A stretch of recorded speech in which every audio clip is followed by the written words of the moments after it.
Welcome. Welcome to everyone joining us.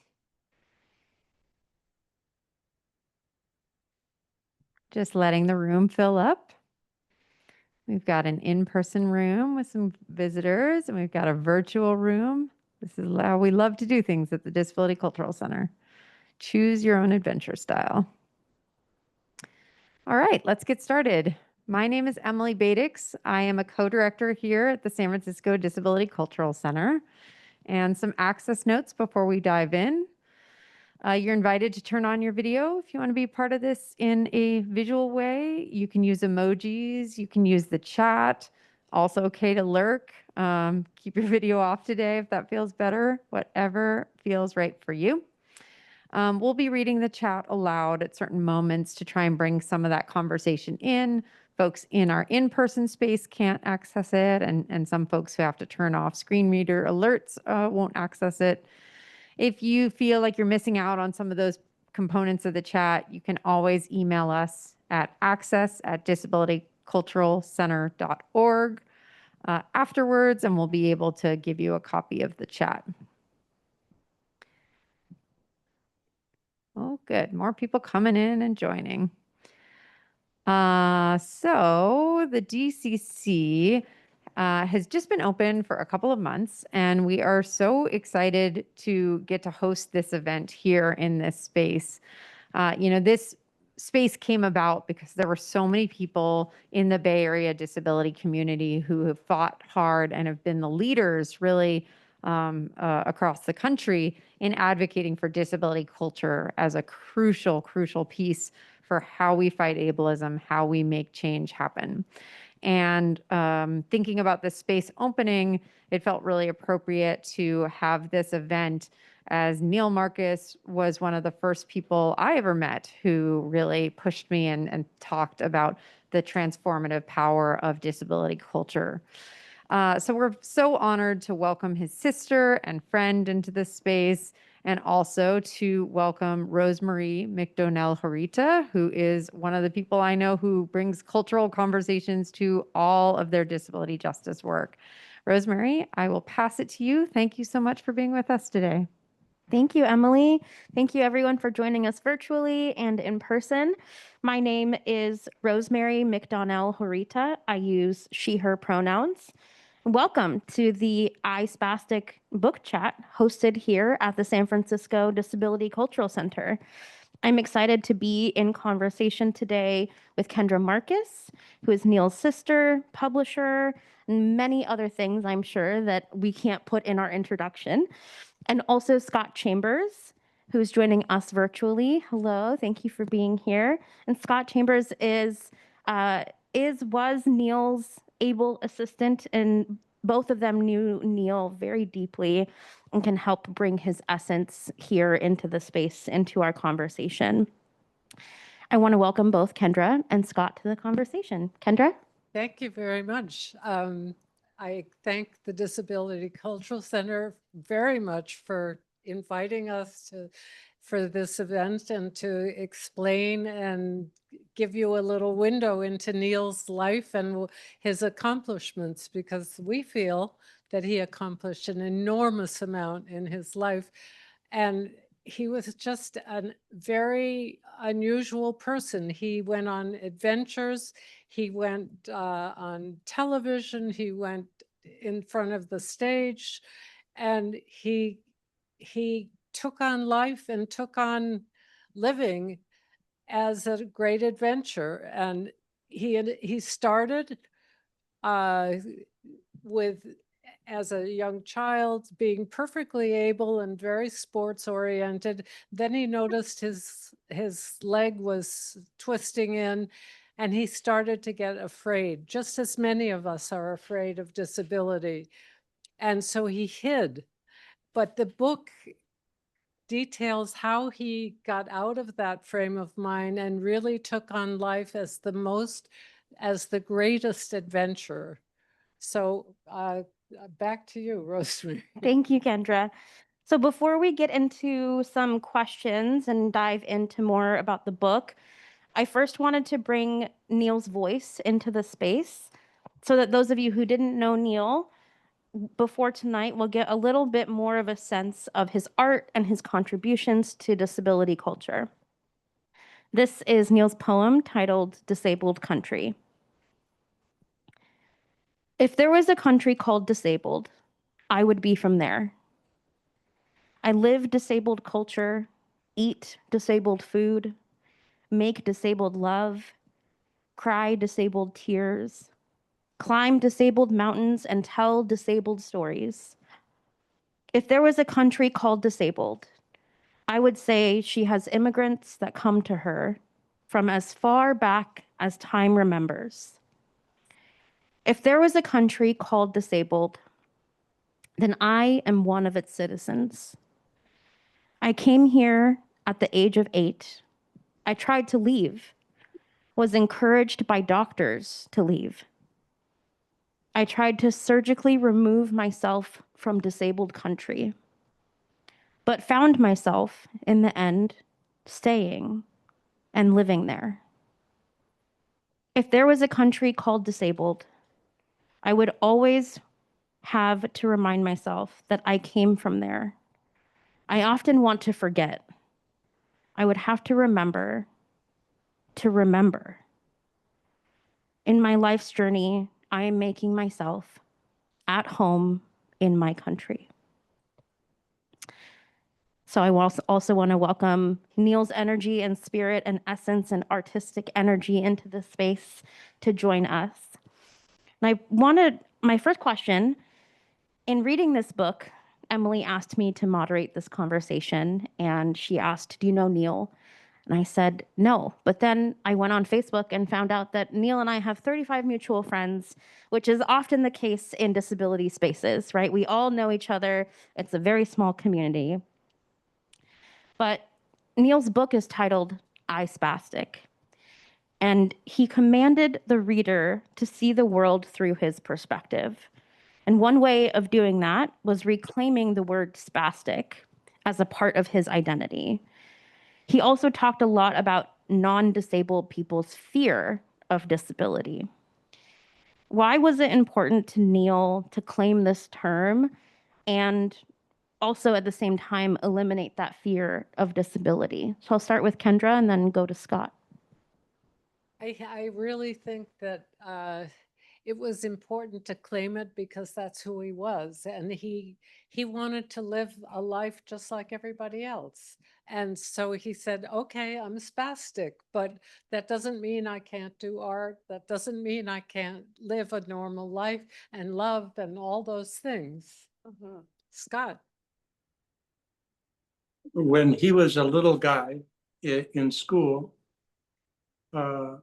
sometimes bullies would call him names, and sometimes they'd call him spastic, and sometimes they'd call him a gimp. Actually, the word gimp is the one that he hated the most, but he hated the word spastic when he was a little guy. But as he grew up and he encountered the world in his own terms and he grew wiser, he realized that you can't let other people use words as weapons against you. And the word spastic, technically, it's a scientific term to describe a disorder, right? It's like a muscular problem. And he said, okay, so let's take that word out of the category of pejorative, take it away from the bullies, and I'll make it the title of my book. It's also the fact that Neil was a pretty widely read guy, and he had read I, Claudius. And Claudius, the emperor of Rome, was disabled in a very different way. And it was the biography of Claudius that in part he was referring to. But there was also I, Robot, which is the alienated robot in Isaac Asimov's book. And there was also I, Frankenstein. And Neil identified with the character Frankenstein from a very young age because of people's reaction to him. So it has many layers of meaning, but ultimately he was reclaiming the word and trying to take the poison out of it. I love that idea of reclaiming and taking it away from the bullies and saying, no, I'm going to own this. And there's nothing more powerful than owning it and then naming your book something so powerful. Thank you so much. One of the other things that I noticed at the beginning of each chapter in the book, there's a year and something notable that happened at that time, usually a media reference or something that was said that said the Beatlemania was taking across the country, or this song was the top hit of 1964.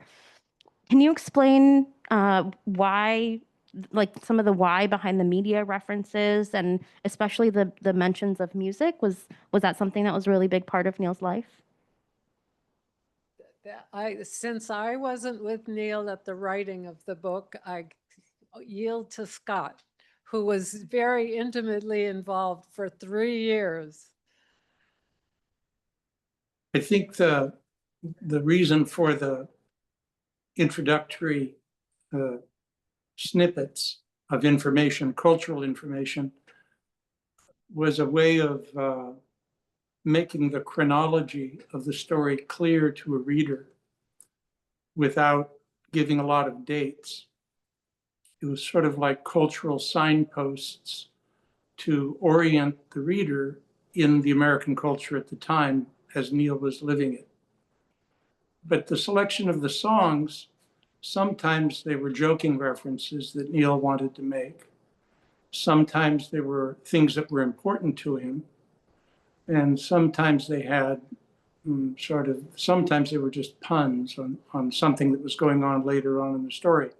I think one way to put it is, if he thought it was a good thing to put there, then it was there. And the reasons may differ a lot. But he enjoyed music very much. He was a great fan of music. He followed it pretty closely, and film as well. He watched lots and lots of movies.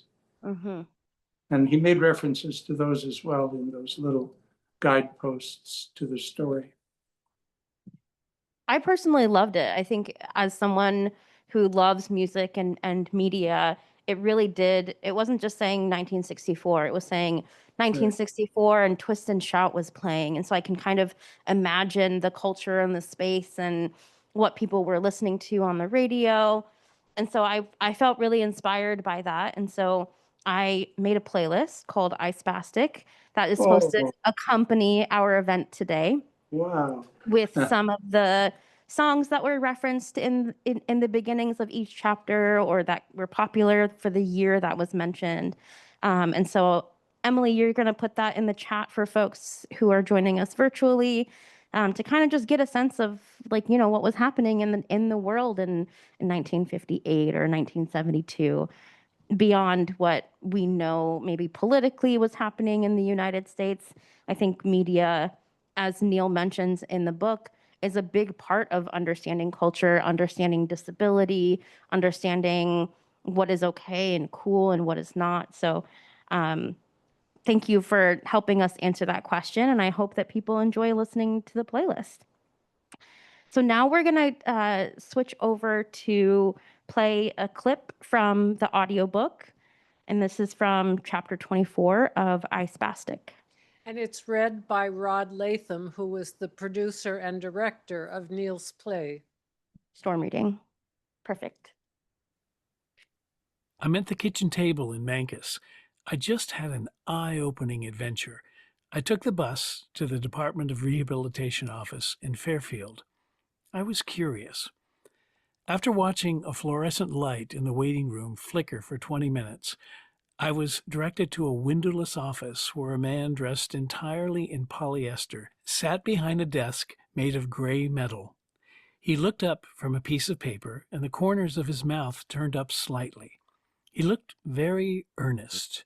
I was slightly alarmed at how earnest he looked, but I don't think I let it show. He told me his name was Mel. He asked me how much money I had in the bank and how much money I got each month.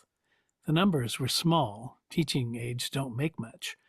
I said that I worked at Solano College. Then he asked me about my medical history and my disability. I was frank and concise in my responses. It's called dystonia. Yes, my condition is more or less stable. No, there's no known treatment. This is it. I indicated. What you see right here. He paused, looked at me for a moment, up and down. Then he looked me in the eye. I could see a glow in his eyes like a nightlight in a hallway. Then he said, I'm really sorry, Mr. Marcus, but your case is too severe for our department to be of any real assistance to you. Our purpose here is to help people so they can eventually get into the workforce. In your case, that just isn't a realistic goal. Dipping into my oceanic reservoir of patience, I explained again to Mel that I was already working. I even showed him my job description. It didn't work. Mel had jumped to the conclusion that I was employed in a sheltered workshop, and no amount of evidence was going to coax him to jump back. He could not stretch his mind sufficiently to get it all the way around the idea that the 24-year-old man seated in the electric wheelchair right in front of him, whose limbs were off on self-chosen missions, who had just taken about a minute to give an all but incomprehensible 7-word answer, possessed skills so valuable that an institution of higher learning would give him a paycheck to secure his services. Cutting me off mid-syllable, he told me again that he was very sorry, but his department had nothing to offer me. He looked at me very earnestly and said, My advice to you is to stay right where you are. It is the best that you will get.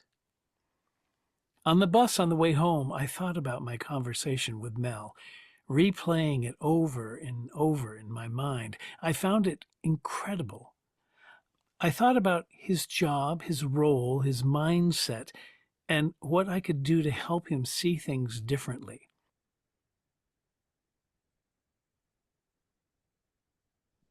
So that was a clip of the book I, Spastic. And in the book, Neil referenced his first job that he got from Ron, who's a coordinator at the Disabled Students Office at Solano Community College after they met at a conference.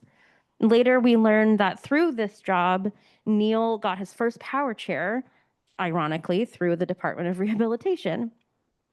Can you talk a little bit about how getting this job and finding Ron as someone who wanted to invest in his independence and said, I see you and I want to give you an opportunity. How did that make a difference in Neil's adulthood? I think it was one of the first sort of formal recognitions that he'd gotten that he was a valuable human being and had something to offer. Scott? That's right. I don't have anything to add. Maybe to say he had all the encouragement in the world from friends and family, but this was from the system, from the establishment. He was hired as a professional counselor to work in an institution based on his skills and his abilities. It wasn't some kind of make-work scheme, and it wasn't something done by a relative to give him something to do as a favor. It was a real job, and he was delighted. Speaking of the system, isn't it just so disappointing and frustrating when people who are supposed to help you end up failing you too? People in the audience are like, yes, preach. Neil mentions very frequently in the book that he wants to help other people see disability differently.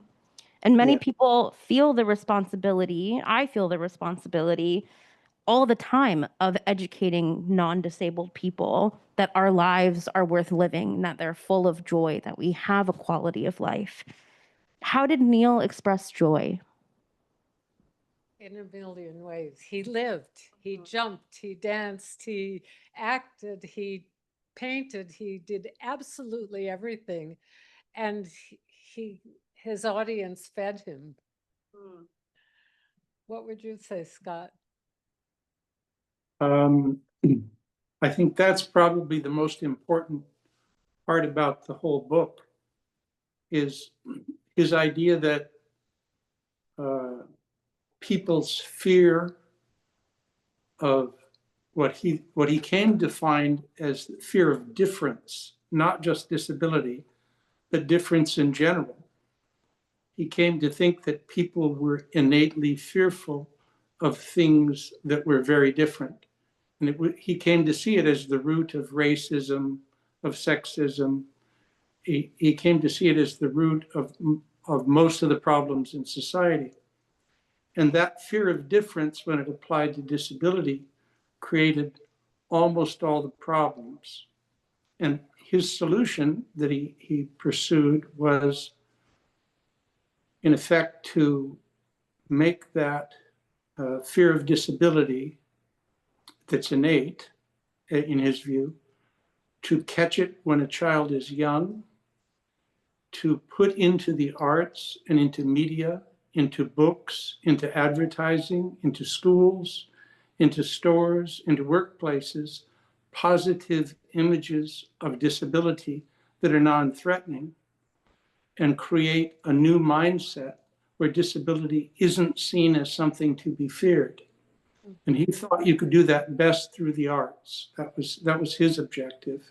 But he thought that if you could nip it in the bud before a young person got to be a young adult and give them that positive experience early, then fear of disability wouldn't have to be settled in court. It could be settled out of court because people would agree that it wasn't the problem that people thought it was. And I feel like even as I was reading the book, Neil was also grappling with some of his own internalized ableism and like dealing with how people perceived him and how he communicated, and knowing that that sparked fear and an uneasy feeling. And so he was finding ways to work through that. And I think what I took away was finding community, finding other people who had similar lived experiences, who empowered him to express and live as beautifully as he did. And I think disability culture is also seeing yourself in other people and knowing that you're not the only one experiencing that. And so that leads me to my next question. I'm going to skip a little bit just because this, I think, ties really beautifully into what Scott was just saying. I'm going to read a passage from the book. Neil wrote, "Gayla and I go to see the movie version of The Wiz. In the darkness of the theater, I'm not transported to Oz. What I see are African Americans taking control of their own cultural images. As I watch Michael Jackson's Scarecrow dance up the stairs, as I watch Diana Ross sing, I realize I'm watching Black culture being created by Black artists. As I listen to Lena Horne sing Believe in Yourself, I can think of no reason that disabled artists shouldn't be able to build their own culture and use it to break the giant negative feedback loop." Neil was creating a whole new world of disability culture years before the space that we are literally sitting in right now. He painted, he wrote, he did poetry, theater, acting, dancing. He did it all, as you mentioned. He had a million ways of expressing his story. And so I want to actually invite other people in the audience, both who are joining us in person and virtual, to share some examples of when you have experienced disability being an art form, when you have seen disability culture be created. We'll start with anyone in the room, or Kendra or Scott, if you have examples that you want to share, would love to hear from you.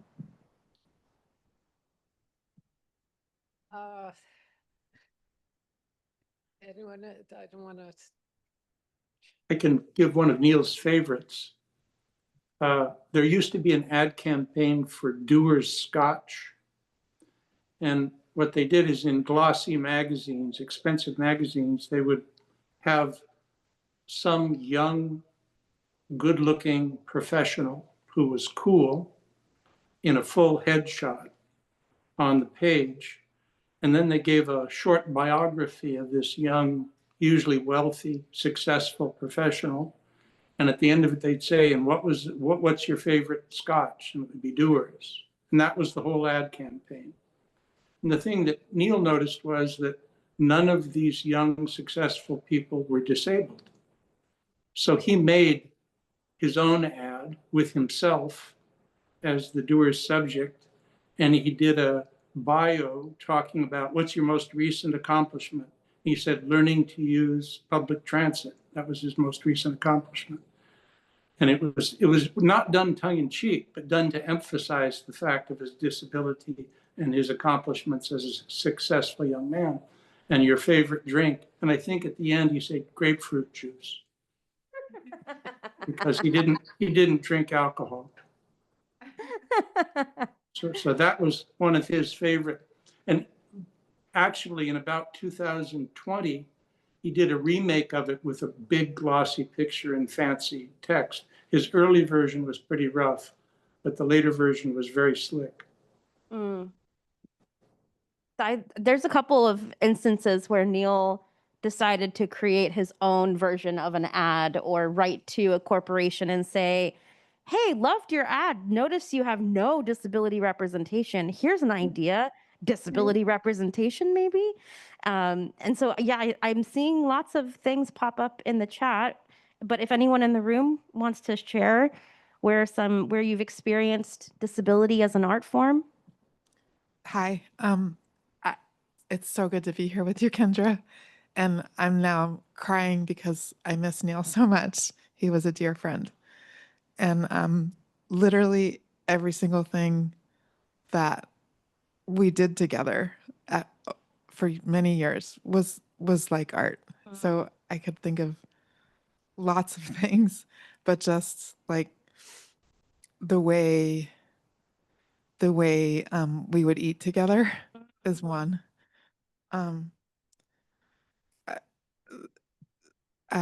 Gosh, now I'm like flooded with memories, but and I know you're not really asking about Neil, but I can't help but to think of a million examples of yeah. Neil. The way that we would hug, the way that we would walk down the street together, the way that we would dance together, the way that we would laugh our heads off together.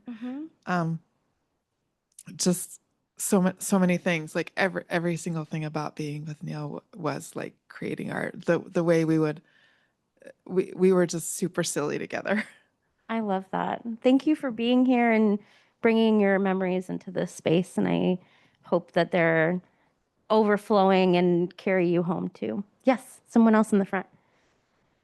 Yes, yes. I just wanted to say I've been using a cane. And so when I tap by myself, it's just a little solo. But when we did the walk across the bridge, this was maybe, was it 2 years ago, the first walk across the bridge? There were hundreds of us tapping on Market Street on the brick. And I had no clue what that sound was. I just thought, what is that? And it was the hundreds of canes tapping. And so I just thought, oh, that sounds just like rain. And so I wrote a little poem about it. And then people said, oh, that's good. But then what I did is I thought, well, if we use our canes as a creative thing, as a tapper, I just thought it became a very creative thing. It's very utilitarian, of course. It gets us where we need to go. But again, so we're using it as a little music source. So anyway, it's just the idea of whatever you use or whatever you do, find it, just a way to do it in community, and it becomes beautiful. Yes. Wow. Thank you so much. I'm envisioning hundreds of canes and what that sounds like, and just the spirit of so many people coming together and claiming that space and claiming that sound as art rather than as a utilitarian kind of experience. We're going to turn to virtual. Emily, what do we got in the chat? Oh, we have lots of love notes happening. Some for you too, Rosemary, for that Spotify playlist. Oh, It's yay. just so creative and being enjoyed. Some folks have shared that they read the book and it's a great book. Rosie says, my dad was Neil's second cousin. I met Neil on a number of occasions and miss his wisdom and humor greatly. So glad he left us this wonderful book. Mm-hmm. And Mark shared a quote: art is not a mirror in which to reflect reality, but a hammer with which to shape it. Bertolt Brecht. And then we start to see examples of your responses to your question for disability culture. One person shared, at a disability conference in Honolulu, there was a performance that blended hula with ASL. Cool.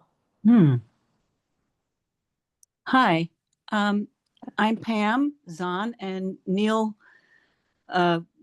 was my mother's also second cousin because Rosie's father was my mother's brother. And I remember playing with him in Scarsdale when he was very young, and he was so much fun. And he was always moving. So to learn about how he explored his life through the dystonia doesn't surprise me at all. I mean, that was definitely part of his character. I too missed him a lot. I didn't get to see him again until a family reunion. And I taught special need kids and learning disabled kids in the city, in New York City, for a number of years. And the creativity just was amazing. Some of them became very well known, and many of them went off through a program we had called Transition Link, which helped them get started. I've been reading the book and going back and rereading anyways. I'm very thankful that you all are presenting this tonight. I too, just really emotional about it. Thank you. Thank you so much. Add one thing, and that is that I think that disability forces you to look at things creatively. And I know as a visually impaired person now, Neil really taught me how to get around. Basically, if you can't do it this way, so try another way. And you have to be creative because you can't solve all the problems of just living in a normal way. And he changed his vocabulary because there were certain words that were easy for him to say and other words that were difficult. So if he wanted to communicate it, he had to choose his words extremely carefully so that people could understand him. And I think now I see that in my own life. I can't see everything, so I have to figure out other ways to get around and things, but it's not sad. It's a joyful experience. Look, I did it. And he felt that joy all the time. Innovative. Yeah. We're constantly creating. A few Before more we things from the chat I can share. Mallory, this is so visual because I remember it too. Mallory said a memory of disability culture is dancing with Neil on the tables at the Society for Disability Studies conference. Another person shared, I was lucky to be able to attend one of Neil's dance workshops when he visited the University of Michigan. Truly made me think of dance and movement arts differently than I had before. And another disability culture is spoonie memes. So check those out if you haven't seen a good spoonie meme. And crypt art gatherings. And one more comment and then we'll pass it back. My friend Jay uses modeling photos of me as their muse to create amazing digital portraits that embody the symptoms we experience. Cool. Thank you all for sharing. And I love hearing more memories of Neil. And I know that the book talked a lot about his life, but I love hearing other people's perspectives and things that they take away from experiencing a person. And I'm glad that you all are able to bring that into this space. So as we're kind of going into the culture artistic angle, Neil has this amazing play called Storm Reading, and I read about it in the book, and then I read a piece that Alice Wong wrote for the Disability Visibility Project about Neil's life, and I watched a clip of Storm Reading. And something that really struck me was how artfully composed the accessibility was and how it was integrated in the whole experience of the play. Neil moved his body really expressively. Roger vocalized Neil's inner thoughts. And Catherine was the interpreter who created beautiful imagery, and they all had a role. And it wasn't, I've seen events, it wasn't like the interpreter was over here in the corner or the captioning was somewhere separate and then audio description is way in the back. It was the full-bodied experience. It was a fully accessible experience. How did Neil and Roger come to this conclusion? And how did Catherine get involved in figuring out how they wanted to integrate accessibility? And maybe they weren't even cognizant of it being accessibility at the time. Maybe Neil thought of it as a way to express art more beautifully. But I would love to know some of the thoughts behind how they came to that decision. And one quick second, just to access note, Kendra, there've been a request online. Can you hold the microphone closer to your mouth when you speak? Is that better? Yeah, that's better. Thank you so much. Well, Storm Reading came about as it was originally Neil's journals. And then Roger, another brother, looked at it, and he and Neil were talking, and Roger is an actor and a clown, basically. And Roger took it and started just voicing all of Neil's thoughts and things. And he made a tape of, and this man at the disability office said this, and he just made a tape of the whole thing. And Roger said, you know, this is good. This is a real play. And Neil thought, is that a real play? Is that how you write a play? He had no idea. And so Roger showed it to Rod Latham, who was the director of Access Theater. And I'll let you take it from there, Scott. I'm not an expert on this, but I know that Roger and Rod hammered out a script that Neil oversaw the creation of. And it was Neil's words interpreted through Roger and Rod's work on a word processor. But Rod's Access Theater, the whole idea was to have a theater that featured disabled people and dealt with disabled themes. So the idea of having someone who would sign as one of the actors was a natural. And I suspect, though don't know this, that the idea probably came from Rod, because that was his theater company and that was his vision. But the melding of the three people on stage was, I think, unprecedented in theater, the way they did it. And it was very effective. Yeah. Well, What do now you we're think? going to. Did I get that right, do you think, Kendra? Yes, that's perfect. Thank you. Okay. And so I wanted to play a clip of Storm Reading for all of us to enjoy. It's a 1-minute clip. And the full play, Storm Reading, is about an hour. And there's lots of different little skits and components. So we're not going to watch it in full. It is available on YouTube if you want to go watch and enjoy. But we're going to take a second and watch this together.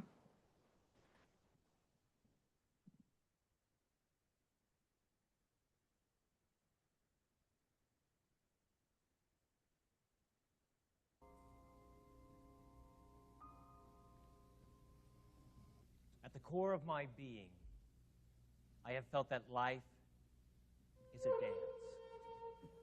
That my life is a dance. I'm a dancer. I dance.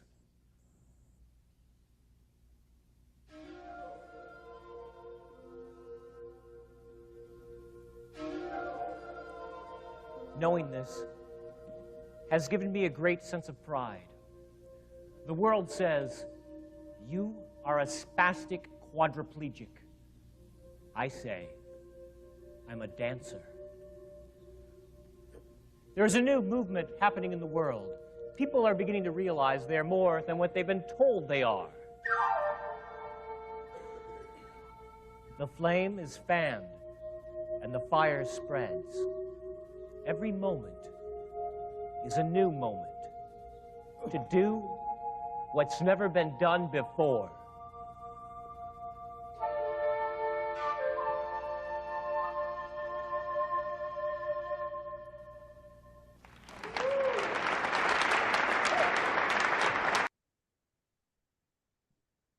That was a short 1-minute clip of storm reading. Do we have audio description happening in the background that I don't know about? Okay, so to do a quick audio visual description of the clip, Neil is standing next to his wheelchair, standing on one leg with his arm moving around and his right leg high in the air. And he's moving his body in a slow dance form around his wheelchair. And beside him is Roger, seated on the floor of the stage, and Catherine, the ASL interpreter, standing next to Roger, signing the verbal language of what Roger is saying. And they're all pretty close in proximity on the stage. And so, but there's a spotlight specifically on Neil. And as you watch, his movement expression matches what the journal writing was that Roger was reading. And the piece that really struck me in all of the different skits, and there, some of them are funny, some of them are silly, some of them are serious and poetic, but the way that it was so thoughtfully integrated made me think about how we in this space at the DCC try to prioritize all accessibility needs as much as possible. And it is constantly changing and moving. And we're kind of creating the blueprint because there aren't a lot of examples of what integrated access for everyone can look like. And it struck me that this was happening so many years ago, before the disability rights movement, before there was language of the disabled people having protections, and before the laws were changed that required things to be accessible for people. And even now, if you go to a movie theater or if you go to a performance, you have to ask and then confirm and then verify and then fight when you get to the venue for all of your accessibility. But this was just so beautifully intertwined that it felt effortless. And I really appreciated, reminding myself that from Neil's perspective, accessibility and disability is an art. What we do to make sure that everything is accessible and the ways that we have to create events and be really creative and think outside of the limitations that Zoom has or that a physical space has. Disabled people are always creating something that has never been done before. And so to see Neil do that so beautifully in conjunction with the theater that he was working with, and I know that there are theaters across the country who are now centering disabled actors, who are produced by disabled directors, and that is so powerful. But Neil was doing this when no one else was doing it. And that is just so important to remember, that even if we're doing something important here in this space at the DCC and no one else is doing it and we don't have a model, that people are still looking to us as a guidepost of what they should do or how we can be creative. And I just wanted to uplift that and see if you had any other comments that you wanted to add, Kendra or Scott. I'll pass it to Scott. I don't have anything to add to what you just said. Yes, he was an artistic pioneer in disability culture, no doubt about it. Mm-hmm. I know that we are at the 45-minute mark. So I wanted to open it up to any questions from the audience. Anyone who have any questions for Kendra or Scott? If anyone wants to share more memories of Neil, would love to open the space for that. And while people are thinking of a question or typing, I just wanted to uplift some recent examples of disability culture that I have experienced similar to storm reading. And so most recently, I went to the Urban Jazz Dance Company hosted their International Deaf Dance Festival in San Francisco. And there were deaf dancers and performers from all across the world, some from Jamaica, from the East Coast, from all different parts of the country who there was international sign language, there was American Sign Language for people who were hearing in the audience. You sat in the dark theater and the music was so loud and for the first act. And then Antoine, who is the director, came up and said, "So sorry for the people who are hearing. Apparently it's really loud in here. Does anyone want earplugs?" And I thought that was so beautiful of me not being deaf yet and experiencing uncomfortable sensory and realizing, yeah, this space isn't for me. I'm a guest here. So yes, I will take the earplugs and want to experience it so that the performers can have their full space. And that really kind of opened a whole new door in my brain for what performance can look like. There's also an organization called Access Horror, and they're a film festival that centers and reclaims the disfigurement and the horror of disability. And Scott, I was thinking about this when you were mentioning I, Frankenstein, and the way that Neil wanted to reclaim the disfigurement and the negative connotations that go with being physically disabled. And Access Horror, that's run by Ariel Bosca, does a really incredible job as a disabled person curating and reclaiming this idea of horror and disability being connected, but in a new way that is actually from disabled creators creating their own horror movies about ableism and how challenging it is to exist in the world and the horrors of ableism. And so hopefully that bought us enough time for people to type in any questions in the chat. And I'll pass it over to Emily.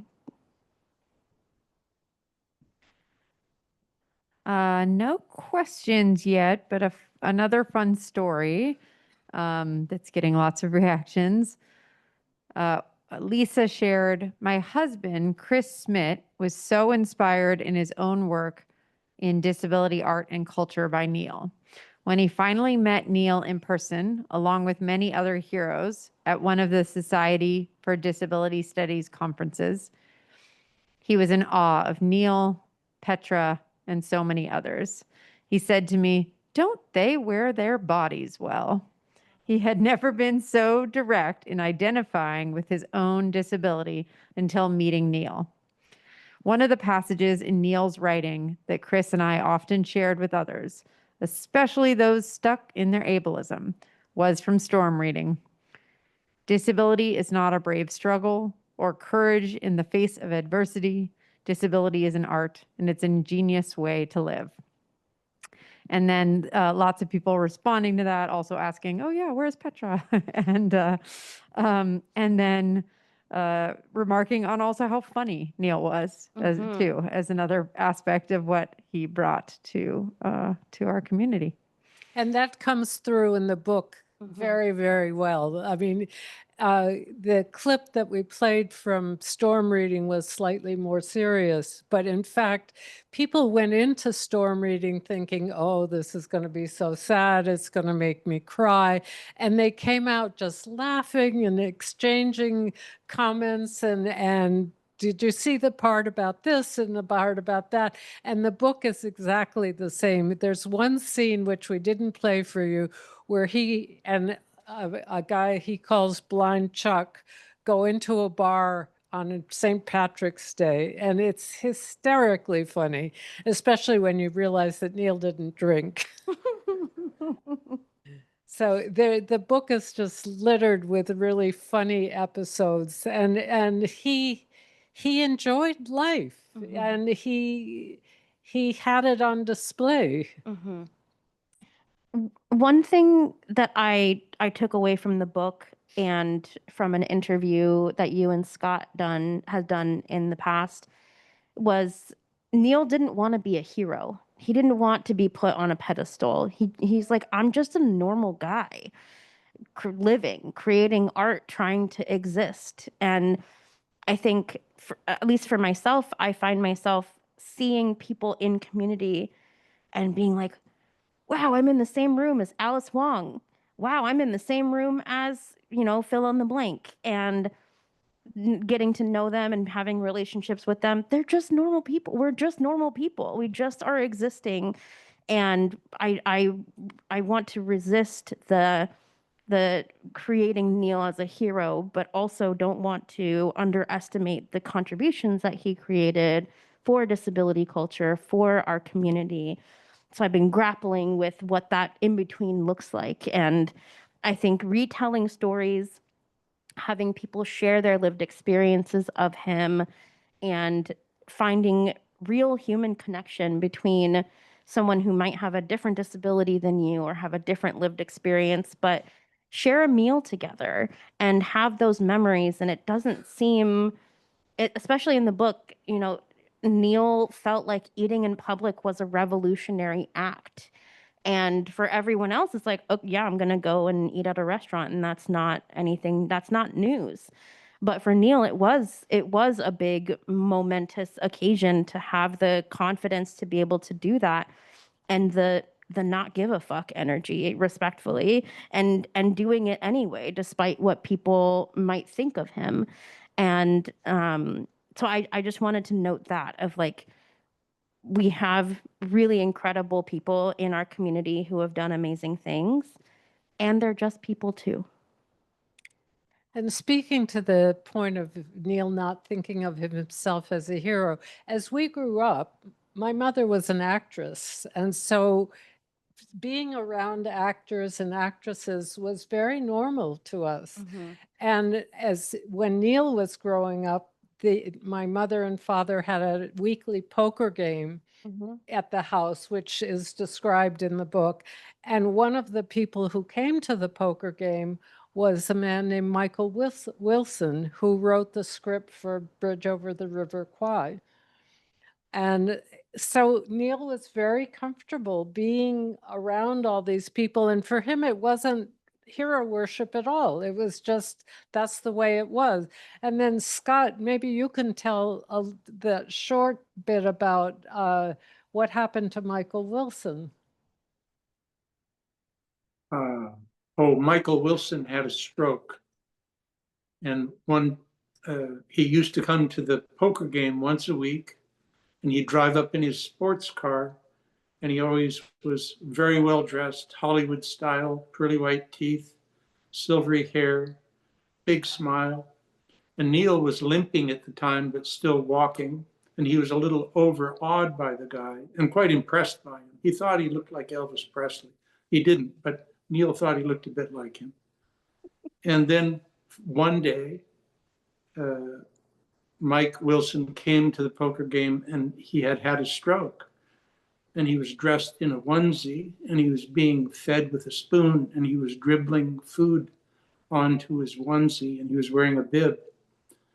And Neil watched the reactions of the other adults at the poker game to Michael Wilson. He stood off to one side and watched how everybody interacted with Michael Wilson. And it was a revelation to him how people weren't acting natural, how they were using different voices, and their behavior had changed, and they were whispering behind the back, and their glances were shifting around the room. And Neil sort of saw himself in Mike Wilson. At the time, Neil was probably about 9 years old, and it made a huge impression on him. Now, Mike Wilson got better, not much better, but he got better, and he went on to write several more screenplays, and he did well. But that moment in Neil's life was the moment where he sort of looked at disability squarely in the eyes for the first time, because he had only been himself disabled for about a year at that time. And he hadn't fully adjusted to what it might mean. But it was a revelation to him to see how the adults acted. Yeah. Yeah, thank you so much for sharing that.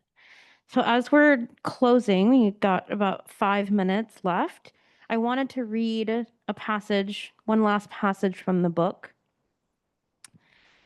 Today, disability culture is hidden. It's under the bed. I want it out there, out in the open. Drawing is another medium to help me fulfill my mission to push forward a vibrant disability culture bursting with style. I want to see images of disability culture everywhere, in magazines, on TV commercials, in shop windows. I thirst to see larger than life, full color images of disability culture in the ads, on the sides of buses, and on billboards. I put the tip of the pen on paper and draw. So this is my call to action, an invitation. I want to invite you all to contribute to disability culture, art, everywhere. Not just here in the Disability Cultural Center, but everywhere. And I hope that you take that with you, interpret that as you will, write a poem if you feel so inspired. We also have, for folks who are joining us in person, there are buttons of Neil's art that has the signature calligraphy of a wheelchair icon. Emily is showing it on her Zoom screen, and they're just a little token of taking Neil and his culture and art with you everywhere you go. So with that, we're going to close, and I'm going to pass it back to Emily, but want to thank all of our interpreters. Want to thank Kendra for being here, Scott for being here, and for all of your contributions in helping get this book out into the world so that more people get to know Neil just as well as you knew him. And share his spirit. And share his spirit, exactly. Thank you. Thank you both. Thank you.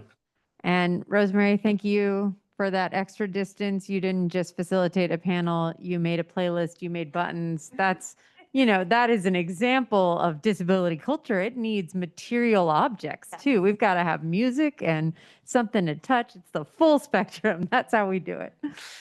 So everyone, we are so grateful that you're with us tonight. You will receive a survey via email. We love if you can spend a moment filling it out. We have a bunch of upcoming events that we would love to see you at. Tomorrow, we have a virtual tea and tour of the DCC. We'll just do a quick tour for folks who haven't been able to be in yet and want virtual access. And then it's just a hangout spot. We will truly have a cup of tea and just chat about whatever our community wants to chat with us about. That's at 3 p.m. Pacific time. We also have an event coming up next week called Mask Decorating and Collective Grieving event. It's literally decorating on oversized COVID-19 masks and reflecting on the many people we've lost. That's on Thursday, and there's still space in our in-person workshop. We've got the symphony coming up. We've got crafting days coming up. We've got yoga. There is so much. So please visit disabilityculturalcenter.org. You can click on our calendar link, learn more, sign up, or just come to our open office hours, not office hours, but open house and just come visit, meet up with somebody, whatever. Today's program was presented to you by the San Francisco Disability Cultural Center, a collaboration led by L.C. and Lillie Cox, Haven of Hope, with support from the City of San Francisco's Human Service Agencies, Department of Disability and Aging Services. Thank you all again for being with us, and look forward to hearing more of your favorite passages of this book in the weeks to come. Take care, everyone.